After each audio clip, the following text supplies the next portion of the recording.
প্রিয় দর্শক বন্ধুরা, এই মুহূর্তে আপার প্রাইমারি থেকে উঠে আসলো আবারও একটি বড় খবর, অত্যন্ত বড় বিগ ব্রেকিং নিউজ আপডেট।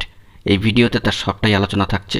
অবশ্যই ভিডিওটিকে তাই শেষ পর্যন্ত দেখে নেওয়ার প্রয়োজনীয়তা রয়েছে ও চ্যানেলটিকে এখনই সাবস্ক্রাইব করে নিয়ে সঙ্গে থাকুন। বন্ধুরা, এই মুহূর্তের জন্য উঠে আসলো সব থেকে বড় খবর, অত্যন্ত গুরুত্বপূর্ণ খবর আপার প্রাইমারি শিক্ষক নিয়োগ সংক্রান্ত বিষয়ে। যে বিষয়টির উপরে নির্ভর করে মেধা তালিকা প্রকাশিত হবে কিংবা মেধা তালিকা প্রকাশের নির্দেশ আসবে, সেই সংক্রান্ত বিষয়ে থাকছে জরুরি খবর। একরাশ হতাশা আজকের দিনের জন্য আবারও।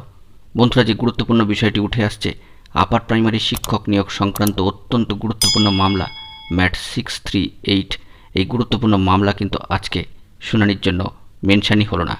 বন্ধুরা, এই মামলাটি আজকে ডেইলি কজ লিস্টে স্থান পায়নি। কোনো অদৃশ্য কারণবশত বা কী কারণে এই মামলাটি স্থান পেল না তা কিন্তু এখনও পর্যন্ত জানা যায়নি। এই কারণটি সম্পূর্ণই অজ্ঞাত। কিন্তু ফিক্সড ম্যাটার হিসাবে থাকা একটি গুরুত্বপূর্ণ মামলা, যার উপর নির্ভর করছে কয়েক হাজার প্রার্থীর ভবিষ্যৎ এবং নিয়োগপত্র পাওয়ার আশা, জীবন জীবিকা, তা কিন্তু আজকেও হতাশার মধ্যে দিয়ে কাটাতে হচ্ছে।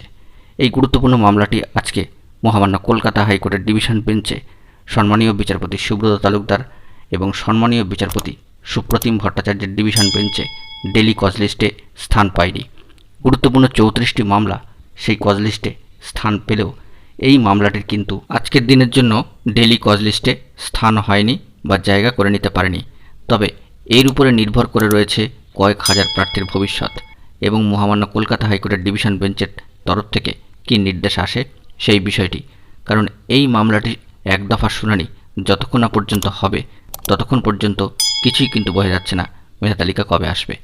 যদি বন্ধুরা এই মামলাটি আগামী সপ্তাহের দিকে মেনশন হয়, তবে কিন্তু এই মামলার শুনানির কোনো আপডেট বা স্ট্যাটাস উঠে আসতে পারে যে কবে কোন তারিখে এই মামলার শুনানি হবে, এবং তার উপর নির্ভর করছে যে মেধা তালিকা কবে আসবে। আমরা অত্যন্ত আশাবাদী যে মেধা তালিকা খুব দ্রুত আসুক, কারণ দীর্ঘদিন ধরে এই সমস্ত যোগ্য বঞ্চিত প্রার্থীরা কিন্তু সাফার করে চলেছেন। একজনও প্রার্থী এখনও পর্যন্ত নিয়োগপত্র পাননি। আমরা চাই দ্রুত মামলাটি মেনশন হওয়ার পরে এই মামলাটি শুনানি হোক। অন্যদিকে এর সাথে একটি গুরুত্বপূর্ণ খবর উঠে আসছে। আজকেই কিন্তু অত্যন্ত গুরুত্বপূর্ণ একটি কর্মসূচি পালন করল ইন্টারভিউ বঞ্চিত আপার প্রাইমারি চাকরি প্রার্থীবৃন্দ। আজকে তাদের 1 বছর পূর্তি হলো, অর্থাৎ 300 থেকে 365টি দিন তারা কিন্তু অতিক্রম করে ফেলল আজকের দিনটাকে ছুঁয়েই। অর্থাৎ দীর্ঘ 1 বছর তারা এই আন্দোলন মঞ্চ, অনশন মঞ্চ, অবস্থান মঞ্চ চালিয়ে নিয়ে যাচ্ছেন। 1 বছর হয়ে গেল তারা কিন্তু সিট আপডেটের দাবি নিয়ে তাদের মঞ্চ আঁকড়ে ধরে রেখেছেন। কারণ গেজেটেই উল্লেখিত রয়েছে যে ইন্টারভিউর 15 দিন আগে পর্যন্ত সমস্ত সিট আপডেট করে আপার প্রাইমারি নিয়োগ প্রক্রিয়াকে সম্পন্ন করতে হবে। সেই দাবি অবস্থানকে বজায় রাখার জন্য এবং গেজেটকে মান্যতা প্রদানের জন্য তারা কিন্তু তাদের অবস্থান, বিক্ষোভ, অনশন কর্মসূচি সব মিলিয়ে আজ 1টি বছর অতিক্রান্ত করছে বা 1টি বছরকে তারা কিন্তু ছুঁয়ে ফেলল মাইলস্টোনে। বন্ধুরা, দেখা যাক পরবর্তী ক্ষেত্রে এই যাবতীয় বিষয় আশায় নিয়ে কী খবর উঠে আসে, সেই দিকে আপনার সকলেরই নজর থাকবে। অবশ্যই গুরুত্বপূর্ণ আপডেট পেলে আপনাদের মাঝে তুলে ধরব।